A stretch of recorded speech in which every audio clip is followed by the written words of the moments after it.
औज़ुबिल्लाहिमिनश्शैतानिर्रजीम बिस्मिल्लाहिर्रहमानिर्रहीम। मेरा नाम मियां अली सरवर है और ये मेरा ऑफिशियल यूट्यूब चैनल है। बिस्मिल्लाहिर्रहमानिर्रहीम। अल्लाहुम्मा सल्लि व सल्लिम व बारिक अला सय्यदना मोहम्मद नबी उम्मी अली साहबी अल्फाज फ़ीमरत। बिस्मिल्लाहिर्रहमानिर्रहीम। मेरे प्यारे बहन भाइयों और बच्चों, अस्सलाम वालेकुम व रहमतुल्लाहि व बरकातुहू। अल्लाह के फजल व करम से, अल्लाह की इजाज़त से और अल्लाह की यानी तरफ से हम हिदायत की वजह से मैं आपके सामने हाज़िर हूँ, क्योंकि मैं आपको ऐसी वीडियोज़ देता हूँ जो कि माशरती पहलू से इस्लाह का बहुत बड़ा एक ज़रिया है। तो इसलिए जो है ना, आप मेरे लिए भी दुआ करें और देखिए वीडियो। आइए चलते हैं वीडियो की तरफ। सऊदी अरब के शहर बिस्मिल्लाहिर्रहमानिर्रहीम, अल्लाह के नाम से शुरू करता हूँ जो बड़ा मेहरबान नहायत रहम वाला है। सऊदी अरब के शहर बुर्दा में पेश आने वाला एक सच्चा वाक़या एक सऊदी ताजर का बयान है कि मैं और मेरा एक दोस्त सऊदी अरब के शहर बुर्दा में तजारत करते थे। एक दिन जुम्मा की नमाज़ के लिए बुर्दा की एक मस्जिद में अल कबीर में मैं गया। जुमे के बाद जनाजे का ऐलान हुआ, नमाज जनाजे की अदायगी की गई तो लोग एक दूसरे से पूछना शुरू कर दिया कि ये जनाजा किसका है।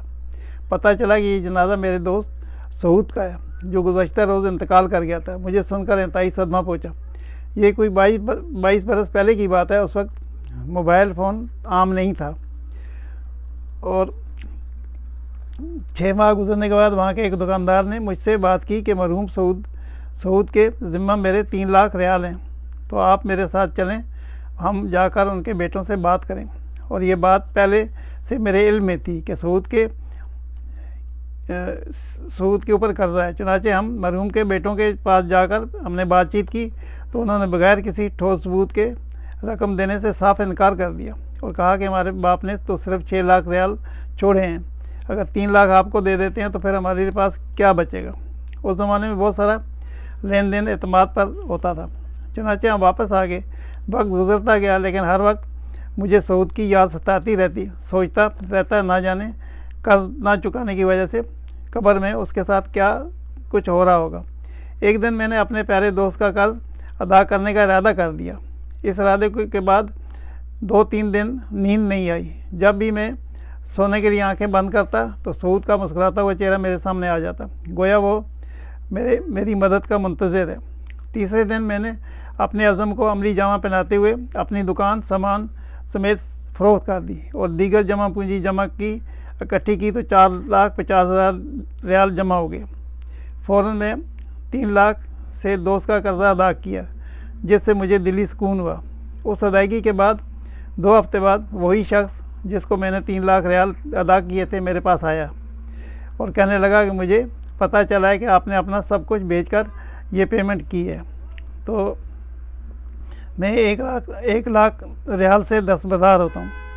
ये कहकर उसने मुझे 1 लाख रियाल वापस कर दिए और मार्केट में दूसरे ताजरों के साथ भी इस वाक़े का तज़किरा किया कि मुखलिस दोस्त ने कमाल की मिसाल कायम कर दी है। चंद रोज़ गुजरे कि एक ताजर का फ़ोन आया। उसने पेशकश की कि मेरे पास 2 दुकानें हैं, 2 दुकानों में मुश्तमिल स्टोर है जो मैं आपको बिला मुआवजा देना चाहता हूँ। मैंने उसकी पेशकश कबूल कर ली और मज़दूर लगाकर दुकान की सफाई की। इसी दौरान सामान का एक ट्रक दुकान के सामने आके रुका, जिससे एक नौजवान नीचे उतरा और उसने सलाम करने के बाद कहा कि मैं फ़लाँ बिन फ़लाँ का बेटा हूँ।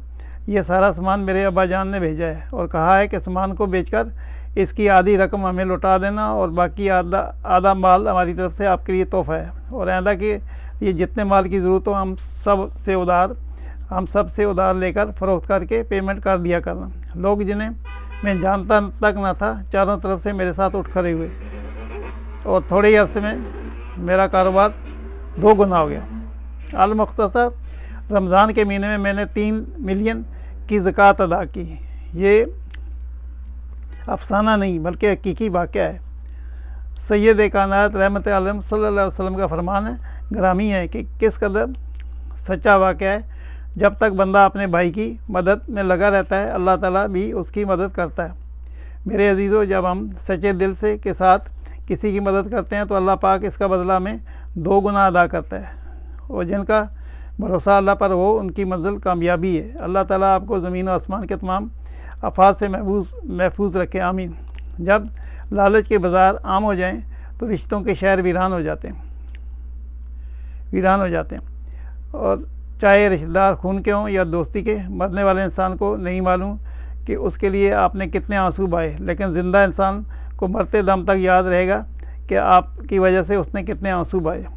जो रिश्ते आपके पास हैं उनकी कदर कीजिए, उनको एहसास दिलाएं कि वो आपके लिए कितने अहम हैं, आपको उनकी कितनी ज़रूरत है, उनसे कितनी मोहब्बत है। अपनी बेइज्जती का बदला अपनी इतनी इज़्ज़त से दें कि सामने वाला ख़ुद शर्मिंदा हो जाए। और नरम दिल लोग खालिक कायनात की सबसे खूबसूरत तख्लीक हैं। सब्र और दरगुजर और माफ़ कर देना खैर के ख़जानों में से एक ख़जाना है जिसे अल्लाह ताला ने अपने बेहतरीन बंदों को अता किया है। सच्चाई और अच्छाई की तलाश में पूरी दुनिया घूमकर मैं अगर वो अपने आप में नहीं तो कहीं नहीं। इंसान की ज़िंदगी में सब्र, शुक्र, मोहब्बत और तीनों का बड़ा दर्जा है। सब्र हमारी मुसीबतों को टालता है, शुक्र हमारी नेमतों को बढ़ाता है और मोहब्बत हमारी कुव्वतों का ख़जाना है। हकीकी और बेलौस ताल्लुक़ वो होता है जो वक्त और हालात, ज़रूरत और मिजाज के बदलने के बावजूद भी कायम रहे। गुनाहों को आसान समझने से परहेज़ करो, क्योंकि गुनाह तुम्हें ज़िल्लत और ख्वारी का लिबास पहना देंगे और आखिरत में खुदा का गज़ब का लिबास भी पहनाएंगे। अपने हाथ से की हुई नेकी और दूसरों से सरजद होने वाले गुनाह का तज़किरा किसी से ना करो, ये तुम्हारे किरदार का इम्तिहान है। हर तकलीफ़ अजियत नहीं होती, कुछ तकालीफ़ ऐसी होती हैं जो हमें सब्र बनाती हैं और सब्र करने वाला अल्लाह को पसंदीदा के लोग होते हैं। ताकत की ज़रूरत जब होती है जब अतरा कर, वरना दुनिया में सब कुछ पाने के लिए आपका हुस्न अमल और इखलाक ही काफ़ी है। सुकून इंसान का कमाल नहीं, रब की अता है। दुआएं वो फूल हैं जो ज़िंदगी की परेशानी में आसानी और कामयाबी की खुशबू बिखेरती हैं।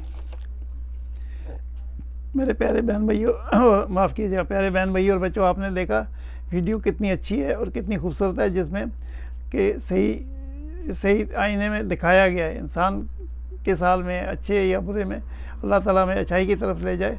सल्लल्लाहु ताला खैर खल्क़ि मोहम्मद आलिहि सहाबिही अजमईन बिरहमतिका या अरहमर राहिमीन। ज़िंदगी रही तो कल मुलाकात होगी, जब तक इजाज़त, अल्लाह हाफ़िज़, अस्सलामु अलैकुम व रहमतुल्लाहि व बरकातुहू।